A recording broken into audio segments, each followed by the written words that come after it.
السلام علیکم۔ وہ دلہن بنی بستر پر بیٹھی تھی۔ مجھ سے زیادہ امیدیں باندھنے کی ضرورت نہیں، میں نے تم سے شادی صرف اس حویلی کا وارث لینے کے لیے کی ہے۔ اس قربت کو محبت سمجھنے کی بھول مت کرنا۔ شاویز قریب آتا زپ کھول کر اس کے قمیص کندھوں سے ڈھلکا گیا، لیکن اس کی رعنائیوں کو دیکھ کر کمرہ مکمل طور پر اندھیر تھا۔ ہلکی ہلکی لیمپ کی روشنی کمرے میں عجیب سا ساما پیدا کر رہی تھی۔ تبھی دھیرے سے دروازہ کھلا اور شاویز کمرے کے اندر داخل ہوا۔ سامنے ہی اس کی بیوی زیتون گھونگھٹ اوڑے بیٹھی تھی۔ زیتون کے دل کی حالت کافی خراب تھی۔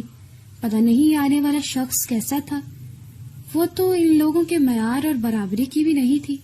بس اماں نے اس کے سامنے ہاتھ جوڑ کر اس کا رشتہ حویلی کے بابو کے ساتھ کر دیا تھا، اور اب شاید مجبوری میں اسے یہ رشتہ ساری عمر کے لیے نبھانا پڑتا۔ شاویز نے کمرے میں آ کر ہلکے سے کھنکارا تو زیتون ایک دم سے سیدھی ہو کر بیٹھ گئی تھی۔ ساتھ ہی اس کے دل کی دھڑکن ایک دم سے بہت شدید بڑھ گئی۔ شاویز نے آ کر پہلے تو اپنی شیروانی اتاری، پھر بیڈ کے ایک کنارے کے پرے چند لمحے اس نے گھونگھٹ کے پیچھے بیٹھی زیتون کو دیکھا اور بے اختیار اس کے چہرے پر مسکراہٹ دوڑ گئی۔ پتہ نہیں یہ لڑکیاں ثابت کیا کرنا چاہتی تھی گھونگھٹ لے کر، حالانکہ ان کے گھونگھٹ لینے کا کوئی فائدہ ہوتا نہیں۔ گھونگھٹ پیچھے کرو اپنا۔ وہیں بیٹھے بیٹھے شاویز نے حکم جھاڑا، جس پر ایک دم سے زیتون حیرت کا شکار ہوئی، کیونکہ اس نے واقعی میں سمجھ نہیں آ رہا تھا کہ اب اسے شاویز کی بات ماننی ہے یا نہیں، کیونکہ گھونگھٹ تو ہمیشہ مرد ہی اٹھاتے تھے۔ پھر جب وہ اسے گھونگھٹ اٹھانے کا کہہ رہا تھا تو یہ بات اسے پریشان کر رہی تھی۔ سو کچھ بھی کیے بغیر وہ یوں ہی خاموشی سے بیٹھی انتظار کرتی رہی۔ سنائی نہیں دے رہا تمہیں؟ گھونگھٹ اٹھاؤ اپنا۔ اب کی مرتبہ زیتون نے گھونگھٹ تو اٹھا کر دیکھا تو سامنے شاویز سپاٹ چہرہ لیے اسے ہی دیکھ رہا تھا۔ ایک دم سے زیتون کی پلکیں لرز گئی۔ دوبارہ پھر سے اس نے دوپٹہ نیچے گرانا چاہا، لیکن شاویز نے ایک چھٹکے سے وہ دوپٹہ اس کے سر سے تقریباً نوچتے ہوئے پیچھے پھینک دیا، جسے دیکھ کر وہ ایک دم سے گھبرا گئی۔ سائیں وہ چپ کر کے بیٹھو میرے سامنے، ٹھیک ہے نا؟ زیادہ بات کرنے کی ضرورت نہیں ہے، بیوی بنا کر نہیں رکھ رہا ہوں تمہیں۔ یہ بات اچھی طرح سے اپنے دل و دماغ میں بٹھا لینا، تاکہ بار بار مجھے یہ ایک ہی بات تمہیں سمجھانے کی ضرورت نہ پڑے۔ جیسے جیسے بولتا جا رہا تھا ویسے ہی زیتون کے چہرے پر حیرت نمایاں ہو رہی تھی۔ صرف اور صرف وارث کی خاطر تمہیں یہاں پر لایا گیا ہے۔ خبردار، جو کبھی تمہارے دماغ میں بھی یہ بات آئی کہ تم میری بیوی ہو، یا تم نے خود کو میری بیوی کے درجے پر رکھنے کی کوشش کی، تو وارث ہوتے ہی میں تمہیں طلاق دے دوں گا، کیونکہ جو تمہارا کام ہوگا وہ تو ختم ہو چکا ہوگا۔ تو بہتر ہے مجھ سے جتنا بھی ہو سکے دور ہی رہنا۔ اب کی مرتبہ پوری شدت سے زیتون کی آنکھیں کھل گئی تھی۔ اچانک ایک قطرہ اس کی آنکھ سے نیچے ٹپکا، جو شاویز نے بھی دیکھا تھا لیکن بڑے سکون سے نظر انداز کر دیا تھا۔ وہ ان کمی کمیل لوگوں کے رونے پر بالکل بھی پریشان نہیں ہوتا تھا، بلکہ اس کے لیے ایسے حقیر لوگ تو معنی ہی نہیں رکھتے تھے۔ تو جا کے ابا جی نے اسے بیوی بنا دیا تھا، اب گلے پڑا ڈھول تو اسے بجانا ہی تھا، لیکن یہ ڈھول بھی وہ بڑی تمکنت اور شان اور شوکت کے ساتھ بجانا چاہتا تھا۔ خبردار، جو یہ رونے دھونے کا ڈرامہ میرے سامنے کیا تو ایک آنسو بھی نہ دیکھوں میں تمہاری آنکھوں میں۔ اور یہ رونا کس بات کا آ رہا ہے تمہیں؟ جب تک یہاں رہو گی تمہیں اچھا کھانے کو ملے گا، پہننے کو ملے گا، تمہاری قدر ہوگی۔ ایک طرف میرے سامنے بے شک تمہاری بیوی والی کوئی حیثیت نہیں ہے، لیکن حویلی میں تو ہوگی نا۔ جب میں چھوڑ دوں گا تو تب بھی تمہیں کچھ جائیداد دے کر ہی چھوڑوں گا، تو تمہارا نقصان تو کوئی نہیں ہے۔ نقصان تو میرا ہے، جو مجھے تمہارے قریب آنا پڑے گا۔ وہ یوں جتا رہا تھا جیسے ساری غلطی زیتون کی ہو اور مطلب بھی اسی کو ہو، شاویز کو تو بس مجبور کیا گیا ہو اور اس پر ظلم بھی ہو رہا ہو۔ چلو اب گھورنا بند کرو، اتارو یہ سب کچھ۔ کوئی فلم نہیں چل رہی کہ آگے بڑھ کر میں تمہارا ایک ایک بندہ اتاروں۔ زیتون کے لیے ایک بات کے بعد دوسرا جھٹکا لگ رہا تھا۔ اسے سمجھ نہیں آ رہا تھا کہ وہ کیا کرے۔ تبھی بڑے آرام سے اس نے اپنا زیور وغیرہ اتارنا شروع کر دیا، کیونکہ اب ایک مرتبہ جب اس کیچڑ میں اتر ہی چکی تھی تو بہتر تھا وہاں سے بھاگنے کی بجائے اس میں رہنے کی کوشش کرتی، کیونکہ اگر نکل بھی جاتی تو داغ تو لگ ہی جانا تھا۔ جب وہ اپنا سارا زیور اتار چکی تب شاویز دھیرے سے اس کے قریب آیا۔ اس نے زیتون کو ہمیشہ ایک نوکرانی کے روپ میں بڑا سا دوپٹہ لیے ہوئے ہی دیکھا تھا، لیکن آج وہ پورے لوازمات کے ساتھ ان کے سامنے بیٹھی تھی، جنہیں اتارنے کے بعد زیتون کا جسم کا نشیب و فراز ایک لمحے کے لیے اسے خاموش کروا گیا۔ ابھی لہنگا تو اس نے پہن رکھا تھا، لیکن پھر بھی کرتی میں اس کا بھرا بھرا وجود شاویز کے ہوش اڑا رہا تھا۔ جیسے ہی وہ زیتون کے قریب گیا تو ایک لمحے کے لیے وہ اپنے آپ اور اپنے حواسوں سے بے خبر ہو گیا تھا۔ تبھی ایک جھٹکا کھا کر وہ پیچھے مڑا اور پانی اٹھا کر پی لیا۔ ایک دم سے نہ جانے شاویز کو کیا ہو گیا تھا، یہ بات وہ خود بھی نہیں سمجھ پا رہا تھا۔ پانی پینے کے بعد اس نے 2-3 گہرے سانس لیے اور خود کو پرسکون کرنے کے لیے سگریٹ نکال کر پینے لگا۔ زیتون اس کے اس رویے پر کافی حیران ہو رہی تھی کہ ابھی تو وہ اس کے قریب تھا، پھر اچانک سے نہ جانے کیا ہوا، کہیں میری تو کوئی بات اسے بری نہیں لگ گئی، اور اسی طرح کے بہت سارے واہمے تھے جو اس کے دل میں آ رہے تھے۔ لیکن کیا کرتی، فوراً سے ان تمام باتوں کو اپنے دماغ سے جھٹک ڈالا۔ اس کے علاوہ اس کے پاس دوسرا کوئی چارہ بھی تو نہیں تھا۔ سگریٹ پینے کے بعد بھی شاویز مکمل طور پر بہتر نہیں ہوا تھا۔ ایک نگاہ اس نے زیتون کی جانب ڈالی جو اس وقت بغیر دوپٹے کے بیڈ کے ساتھ ٹیک لگا کر بیٹھی تھی اور آنکھیں بند تھی، اس کی گویا وہ تھکاوٹ کا شکار ہو گئی ہو۔ اسے دیکھ کر شاویز نے دوبارہ پھر سے اپنی نگاہیں چرا لی۔ پتہ نہیں کیسا نشہ تھا اس لڑکی میں، اسے دیکھتے ہی عجیب سا خمار دل و دماغ پر چڑھنے لگتا تھا۔ شاویز نے دوبارہ پھر سے کھنکارا تاکہ زیتون اٹھ جائے، لیکن ایسا نہیں ہوا، یعنی وہ سچ مچ میں سو چکی تھی۔ دھیرے سے اپنی جگہ سے اٹھ کر وہ اس کے قریب گیا تو دیکھا وہ لڑکی بے حد خوبصورت تھی، اتنی خوبصورت تھی شاویز نے تو اس کے چہرے پر کبھی غور سے دیکھا ہی نہیں تھا، لیکن اب جب اسے سوئی ہوئی کیفیت میں دیکھ رہا تھا تو اس کی آنکھیں، ناک یوں لگ رہا تھا کہ بڑی نفاست اور فرصت سے بنائے گئے ہوں۔ ایک لمحے کے لیے اسے دکھ ہوا تھا کہ وہ اس کی کام والی تھی۔ کاش تم میرے برابر کی ہوتی تو پھر میں تمہیں بیوی نہیں بلکہ ملکاؤں کی طرح رکھتا، لیکن اب چونکہ تم میرے معیار اور میری برابری کی نہیں ہو تو میرا دل ہی نہیں مان رہا کہ میں تمہیں اپنی برابری کی جگہ دوں۔ وہیں پر کھڑے کھڑے اس نے دل میں زیتون کو پکارا، پھر کمرے سے باہر نکل گیا۔ پتہ نہیں کیا ہو گیا تھا۔ جب واپس آیا تھا تب بھی وہ سو رہی تھی، بیڈ کی دوسری جانب لیٹ کر وہ خاموشی سے سو گیا۔ اگلی صبح جب اس کی آنکھ کھلی تو زیتون بستر پر موجود نہیں تھی۔ شاویز نے چونک کر پورے کمرے میں دیکھا تو وہ بالکنی میں کھڑی نماز پڑھ رہی تھی۔ وہ وہیں پر لیٹا لیٹا اسے دیکھنے لگا۔ نماز پڑھنے کے بعد زیتون نے پورے دل سے دعا مانگی، پھر اٹھ کے کچن میں چلی گئی۔ شاویز اپنے وقت پر اٹھا اور تیار ہو کر نیچے آ گیا۔ نیچے آیا تو بڑی اماں زیتون کو اپنے پاس بٹھائے نرمی سے سمجھانے کی کوشش کر رہی تھی۔ بیٹی، اب تم اس گھر کی بہو ہو، تم ملازمہ نہیں ہو جو سب کے اٹھنے سے پہلے ہی کچن میں موجود ہو۔ تم سمجھ رہی ہو نا میری بات؟ اگر شاویز کو یہ سب کچھ پتا چلا تو وہ بہت خفا ہوگا۔ مالکنوں کی طرح رہنا شروع کرو۔ شاویز نے کوئی بھی بات نہیں کی اور ان کے پاس آ کر بیٹھ گیا۔ بڑی اماں بھی ایک دم خاموش ہو گئی۔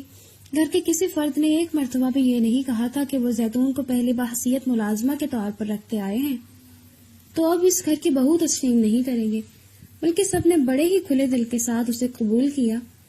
ناشتہ لاؤ میرا، شاویز سنجیدگی سے بولا تو بڑی اماں نے گلشن کو آواز دی، مگر شاویز نے منع کر دیا اور بولا، بڑی اماں، بے شک یہ اس گھر کی بہو بن گئی ہے، مگر مجھے اسی کے ہاتھ کا ناشتہ کرنے کی عادت ہے۔ اپنی طرف سے تو وہ اسے بطور کام والی ہی لے رہا تھا، لیکن وہ یہ نہیں جانتا تھا انجانے میں وہ کیا بات کر بیٹھا ہے۔ بڑی اماں بھی شرما کر مسکرا رہی تھی۔ زیتون کا دل بھی پوری رفتار سے دھڑکنے لگا تھا۔ وہ کچن میں آ کر شاویز کا کھانا تو بنانے لگی تھی، لیکن اسے یہ بات سمجھ میں نہیں آ رہی تھی یہ رات کو تو اتنی عجیب و غریب باتیں کر رہے تھے، لیکن پھر میرے قریب بھی نہیں آئے اور اب صبح کہہ رہے ہیں کہ مجھے اس کے ہاتھ کا ناشتہ ہی پسند ہے۔ وہ کافی الجھی ہوئی تھی اور اسی الجھن میں ناشتہ بناتے بناتے اپنا ہاتھ جلا بیٹھی تھی۔ ہاتھ تھوڑا بہت ہی جلا تھا، بہت شدید چوٹ نہیں پہنچی تھی۔ وہ فرائی پین جس میں انڈا بنا رہی تھی پورے کا پورا الٹ کر اس کے ہاتھ پر آ گیا تھا اور گرم گھی اپنا نشان چھوڑ گیا تھا۔ اس کے چیخ مارنے پر باہر موجود سبھی لوگ کچن میں آئے تو بجائے اسے بچانے کی شاویز الٹا ڈانٹنے لگا کہ کوئی کام تو دھیان سے کر لیا کرو، مجال ہے کہ تمہیں کوئی کام کہا ہو اور تم نے سکون سے وہ کام کیا ہو۔ اس بات پر پہلے تو وہ نہیں روئی تھی، لیکن شاویز کے ڈانٹنے پر موٹے موٹے آنسو زیتون کی آنکھوں سے بہنے لگے۔ بڑی اماں نے دیکھتے ہی اسے اپنے ساتھ لگا لیا اور نرمی سے بولی، جاؤ شاویز، ڈاکٹر کو بلا کے لاؤ، کوئی بات نہیں، چوٹ لگتی رہتی ہے بیٹے، ایسے پریشان نہیں ہوتے۔ ساتھ ہی زیتون کو تسلی دیتے ہوئے کچن سے باہر لے گئے۔ عجیب مصیبت سر پڑ گئی ہے، ڈاکٹر کو فون کرتے ہوئے وہ بھی بڑبڑا رہا تھا۔ جب تک ڈاکٹر آیا تھا تب تک شاویز وہاں سے جا چکا تھا۔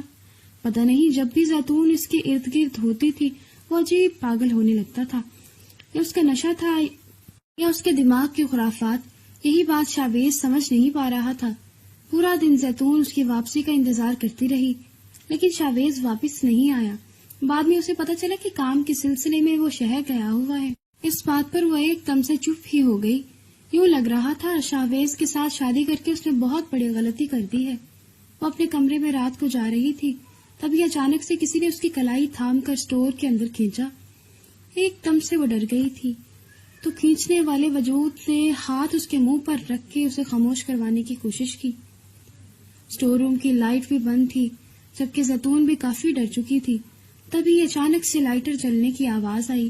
لائٹر کی روشنی میں ہی زیتون نے دیکھا اسے کھینچنے والا کوئی اور نہیں بلکہ شاویز کا چچا زاد بھائی تھا، جو بڑی عجیب نگاہوں سے اسے دیکھ رہا تھا۔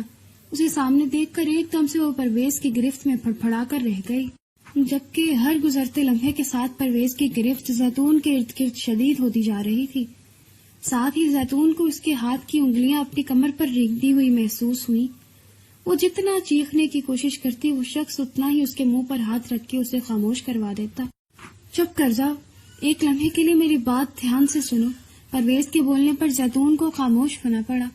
میں جانتا ہوں کہ شاویز کو تم میں کوئی دلچسپی بھی نہیں ہے۔ ارے وہ تو تم سے شادی بھی نہیں کرنا چاہتا تھا۔ میں نے کل رات والی باتیں بھی سنی تھی تم دونوں میاں بیوی کی۔ میاں بیوی کہتے ہوئے وہ تنزن مسکرایا، جبکہ زیتون حیرانی سے اس کی بات سن رہی تھی۔ اسے واقعی میں بڑا دکھ ہوا تھا یہ جان کر کہ پرویز نے اس کی ٹوہ رکھی۔ شاویز کو تم سے وارث چاہیے، یہی نا؟ لیکن اس کا رویہ بھی تمہارے ساتھ اچھا نہیں ہے۔ پھر مجھے نہیں لگتا کہ تمہیں اس کی دلہن بن کے رہنا چاہیے۔ وہ بولتا جا رہا تھا، اس نے زیتون کو بولنے کا موقع بھی نہیں دیا تھا، کیونکہ اپنا ہاتھ اس کے منہ پر رکھ کے خاموش کروایا ہوا تھا۔ دوبارہ پھر بولا، ٹھیک ہے تم بے شک اس بے مروت انسان کے ساتھ رہتی رہو، لیکن میں تمہارا پورا خیال رکھوں گا۔ مجھے فرق نہیں پڑتا کہ تم اس کے ساتھ رہتی ہو یا نہیں، لیکن میں بھی تمہیں چاہتا ہوں۔ تم اتنی خوبصورت ہو، تم تو کسی قدردان کے ہاتھ میں ہونی چاہیے تھی، لیکن کہاں مقدر جا ملے جا کر تمہارے اس شاویز کے ساتھ جس سے تمہاری کوئی قدر ہی نہیں۔ وارث چاہیے نا، ہم دونوں دیں گے اسے۔ وارث دینے کے بعد جب وہ تمہیں طلاق دے دے تو تم مجھ سے شادی کر لینا۔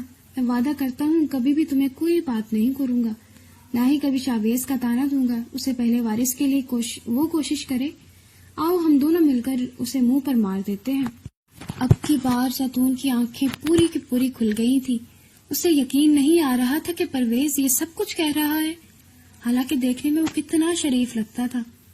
مجھے جانا ہے، بمشکل وہ صرف اتنا ہی کہہ سکی تو پرویز نے زور سے اس کا جبڑا اپنے ہاتھوں میں بھینچ لیا اور بولا، خبردار جو جانے کی بات کی، میں تمہیں پسند کرتا ہوں۔ تم شاویز کے ساتھ بھی رہو تو مجھے کوئی اعتراض نہیں، بس وقت میرے ساتھ گزارو، اس کے بعد بھی تمہیں اپنانے کے لیے تیار ہوں۔ وہ بول رہا تھا جبکہ اس کی حالت تو بہت بری ہو چکی تھی۔ اچانک سے پرویز نے اسے چھوڑ دیا اور کہا، کل اسی وقت اسی کمرے میں تمہارے جواب کا انتظار کروں گا، اور مجھے تمہارا جواب ہاں میں چاہیے۔ اس کے بعد اس نے زیتون سے نہ کوئی بات کی نہ ہی اس سے کوئی جواب مانگا، بس ڈوروں کا دروازہ کھول کر اسے باہر کی جانب دھکا دے دیا اور خود اندر سے دروازہ بند کر لیا۔ زیتون کی حالت تو یوں تھی گویا کاٹو تو بدن میں لہو نہیں۔ وہ گھبرا کر ارد گرد دیکھ رہی تھی آیا کسی نے اسے دیکھا ہے یا پھر نہیں، لیکن وہاں پر کوئی بھی موجود نہیں تھا۔ تو تیز تیز قدم اٹھاتے وہ اپنے کمرے کی جانب چل دی۔ کمرے میں داخل ہوتے ہی گہرے سانس لے کر دیوار کے ساتھ ٹک گئی۔ اور پھر اونچی اونچی رونا شروع کر دیا۔ وہ اس بات سے بے خبر تھی کہ کمرے میں وہ اکیلی نہیں، کیونکہ اس قدر گھبرائی ہوئی تھی کہ سامنے صوفے پر بیٹھے ہوئے شاہویز پر اس کی نگاہ ہی نہیں پڑی تھی۔ وہ چند لمحے تو اسے بری طرح روتے ہوئے دیکھتا رہا، پھر دھیرے سے آگے بڑھا اور اس کی کلائی تھام کر بولا، کیا بات ہے، کیوں رو رہی ہو؟ یہ آواز سن کر وہ جو سسکیاں لے رہی تھی ایک دم سے خاموش ہو کر اوپر دیکھنے لگی تو سامنے شاہویز بڑے سنجیدہ انداز میں اسے کھڑا دیکھ رہا تھا۔ یہ دیکھ کر تو زیتون کی رہی سہی ہمت بھی ختم ہو گئی تھی۔ اسے یقین نہیں آ رہا تھا کہ شاہویز اس کے سامنے کھڑا ہوا ہے۔ اسے تو لگا تھا کہ شاید وہ کمرے میں بالکل تنہا ہے تو جیسے چاہے رہ سکتی ہے، مگر ایسا ممکن نہ تھا۔ بتاؤ نا کیا ہوا ہے، کیوں اتنی بری طرح رو رہی ہو تم؟ شاہویز نے نرمی سے پوچھا، لیکن اسے سمجھ نہیں آ رہا تھا کہ اپنے شوہر کو کیا جواب دے اور کیسے مطمئن کرے، کیونکہ جو کچھ ابھی اس کے ساتھ باہر ہوا تھا اسے بالکل بھی امید نہیں تھی کہ شاہویز اس کا ساتھ دے گا اور جا کر اپنے چچا زاد کزن پرویز سے کوئی سوال و جواب کرے گا۔ تبھی وہ نفی میں سر ہلا کر بولی، کچھ نہیں، اماں کی یاد آ رہی تھی۔ لیکن شاہویز سمجھ چکا تھا یہ آنسو یاد کے آنسو نہیں ہے، ضرور اس کے ساتھ کچھ نہ کچھ ہوا ہے جو وہ اسے بتا نہیں سک رہی۔ لیکن اس نے بھی دوبارہ نہیں پوچھا، کیونکہ وہ بھی اپنا بھرم قائم رکھنا چاہتا تھا اور چاہتا تھا کہ وہ خود ہی آ کر اسے بات کے متعلق بتائے۔ وہ اپنی جگہ پر واپس چلا گیا۔ تو زیتون کو ایک لمحے کے لیے افسوس ہوا تھا کہ ایک مرتبہ وہ یہ دیکھتی تو صحیح کہ وہ اس کے لیے کیا کر سکتا ہے، یا پھر آیا کوئی قدم اٹھاتا ہے یا نہیں، کیونکہ کل کو اگر کوئی بات ہوئی تو پرویز اس پر الزامات لگا کر ایک جانب ہو جائے گا اور اسے ہی نتیجہ بھگتنا پڑے گا۔ مگر اب پچھتائے کیا ہوگا جب چڑیاں چگ گئی کھیت، موقع ہاتھ سے نکل چکا تھا۔ وہ بھی خاموشی سے آ کر بیڈ پر لیٹ گئی۔ دونوں نے کوئی بھی بات نہیں کی تھی، لیکن اندر ہی اندر شاہویز کو یقین تھا کہ ضرور کوئی بہت بڑا مسئلہ ہے۔ اس نے زیادہ نہیں کر دیا تھا اور اپنے کاموں میں مگن ہو گیا تھا۔ اگلے دن بھی شاہویز کو اہم کام کے سلسلے میں شہر جانا پڑا۔ پورا دن ہی گھر سے غائب رہا، جبکہ زیتون بھی ڈری سہمی گھر کے ہلکے پھلکے کام کر رہی تھی۔ حالانکہ گھر والے تو اس سے کوئی بھی کام نہیں کروا رہے تھے، لیکن وہ فارغ رہ رہ کر تھک چکی تھی تو جو کچھ آتا تھا وہ کرنے لگتی تھی۔ یوں ہی شام کو سب کو چائے دے کر وہ واپس آ رہی تھی، تبھی دیکھا کہ شاہویز کی گاڑی گھر کے اندر داخل ہو رہی ہے۔ یہ دیکھ کر وہ کافی پرسکون ہو گئی، کیونکہ اسے یقین تھا اب شاہویز گھر کے اندر داخل ہو چکا تھا تو ہو سکتا ہے پرویز اس کے ساتھ کوئی بھی ایسی ویسی حرکت نہ کرے یا پھر کوئی بھی بات نہ کرے۔ لیکن وہ بالکل غلط تھی۔ زیتون شاہویز کے لیے چائے لے کر آئی اور وہیں پر بیٹھ گئی۔ یہ بات اس نے محسوس کی تو تھی، لیکن چپ کر کے چائے پینے لگا۔ چائے پینے کے بعد وہ جیسے ہی اپنے کمرے میں جانے لگا تو زیتون اس کے پیچھے پیچھے ہی کمرے میں آ گئی۔ شاہویز نے جا کر اپنے کپڑے وغیرہ تبدیل کیے، پھر دوبارہ باہر آیا تو تب بھی زیتون اس کے پیچھے ہی باہر آ گئی۔ اس بات پر رویا ایک دم سے چڑھ کر بولا، تم میرے پیچھے پیچھے پہرا دیتی پھر رہی ہو، مجھے 2 لمحے سکون سے بھی نہیں رہنے دو گی؟ جہاں جا رہا ہوں دم کی طرح پیچھے پیچھے چلتی آ رہی ہو۔ شاہویز نے سنجیدگی سے کہا تو وہیں پر خاموش ہو گئی۔ اس کے بعد نہ وہ اسے دکھائی دی نہ ہی اس کے پیچھے آئی۔ شاہویز لاؤنج میں بیٹھا فون پر کسی اہم ڈیل کے سلسلے میں بات کر رہا تھا۔ یوں ہی بات کرتے کرتے اچانک سے اسے زیتون کا خیال آیا کہ پتہ نہیں وہ کیوں اس کے پیچھے پیچھے پھر رہی تھی۔ ایک مرتبہ اسے کھل کر بات کرنی چاہیے۔ کل رات کو بھی اتنی بلک بلک کر رو رہی تھی، ضرور کوئی بڑا مسئلہ ہوگا یا شاید وہ اسے بتانا نہیں چاہتی تھی اور ہمت نہیں کر پا رہی تھی۔ یہ سوچ کر اس نے جلدی ہی فون رکھ دیا اور گھر کے اندرونی حصے میں آیا، لیکن پورے گھر میں دیکھنے کے باوجود اسے کہیں پر بھی زیتون دکھائی نہیں تھی۔ وہ کچن میں تھی نہ کمرے میں، گھر کے باقی لوگوں کو بھی نہیں معلوم تھا۔ انہوں نے یہی کہا کہ کمرے میں گئی تھی ابھی۔ وہ واپس کمرے کی راہ پر آیا، لیکن وہاں پر اسے دور دور تک زیتون کہیں بھی دکھائی نہیں دی۔ تبھی اچانک سے کمرے کے ساتھ اسٹور روم میں ہلکی ہلکی آوازیں سنائی دی۔ براہ راست دروازہ کھولنے کے بجائے وہ پچھلی کھڑکی سے گیا اور دیکھا اسٹور روم میں کافی اندھیرا تھا، لیکن پھر بھی باتیں کرنے کی ہلکی ہلکی آواز باہر تک صاف سنائی دے رہی تھی۔ شاہویز بہت زیادہ حیران ہوا، کان لگا کر سنا تو وہ آواز پرویز کی تھی۔ جو دبے دبے لہجے میں غراتے ہوئے بول رہا تھا، ایک وارث ہی تو کرنا ہے، اس شاہویز کے منہ پر مارو اور میری ہو جاؤ۔ دیکھو میں یہی چاہتا ہوں، اگر تم سے وارث ہو بھی جائے تو میرا وارث ہو، وہ شاہویز تمہارے قریب نہ آئے، کیونکہ میرے لیے یہی قیامت ہے کہ تم دونوں ایک بستر پر سوتے ہو۔ سو جب میں تمہیں آفر کر رہا ہوں تو ایک رات میرے ساتھ بتانے میں کیا مذائقہ ہے؟ لیکن زیتون کی جانب سے کوئی بھی جواب نہیں آیا تو شاہویز کے ماتھے پر ایک دم سے بل پڑ گیا۔ وہ دروازے سے اسٹور روم کے اندر گیا تو دیکھا پرویز نے بری طرح سے زیتون کو جکڑا ہوا ہے اور اس کے منہ پر ہاتھ رکھے اسے بولنے سے منع کیا ہوا ہے۔ یہ دیکھ کر اس نے ایک لمحے کی تاخیر کیے بغیر پرویز پر ہاتھ اٹھانا شروع کر دیا اور بری طرح مار مار کر اس کی بری حالت کر دی۔ کچھ ہی دیر بعد باقی گھر والے بھی وہاں پر جمع ہو گئے اور پوچھا کہ کیا ہو رہا ہے۔ تبھی پرویز چلاتے ہوئے کہنے لگا، یہ لڑکی ہے ہی بد کردار، یہ میرے پاس خود آئی تھی لیکن شاہویز نے مجھے غلط سمجھ لیا ہے۔ تبھی شاہویز نے اس کی گردن دبوچ کر بولا، یہ بکواس کر رہا ہے، میں نے خود سنا تھا میری بیوی کے ساتھ غلط حرکتیں کر رہا تھا۔ یہ غلط حرکتیں کی تو اس نے مزید تشریح نہیں کی، لیکن تبھی بڑے ابا نے آگے بڑھ کر ان دونوں کو الگ کر دیا۔ تبھی وہ چلا کر بولا، خبردار آئندہ کسی نے میری بیوی کی جانب میلی آنکھ سے بھی دیکھا تو بے شک یہ پہلے اس گھر کی ملازمہ رہ چکی ہے، لیکن کسی کی بھی یہ غلام نہیں کہ جو چاہے اٹھ کر جو مرضی کرے، اس کی حیثیت میری بیوی کی ہے، سمجھ آ رہی ہے سب کو؟ اونچی اونچی بول کر شاہویز نے زیتون کی کلائی تھامی اور اسے اپنے ساتھ وہاں سے لے آیا، جبکہ زیتون بہت زیادہ حیران تھی لیکن مطمئن بھی تھی، یہ سوچ کر کہ وہ شاہویز کو محبت سے ضرور اپنا بنا لے گی۔ اگر محبت سے اپنا نہ بھی بنا سکی تو اس بات کا اسے یقین ہو گیا تھا کہ وہ اس کی حفاظت اور عزت دونوں ہی کرے گا، مزید اس کے علاوہ اسے کچھ بھی نہیں چاہیے تھا۔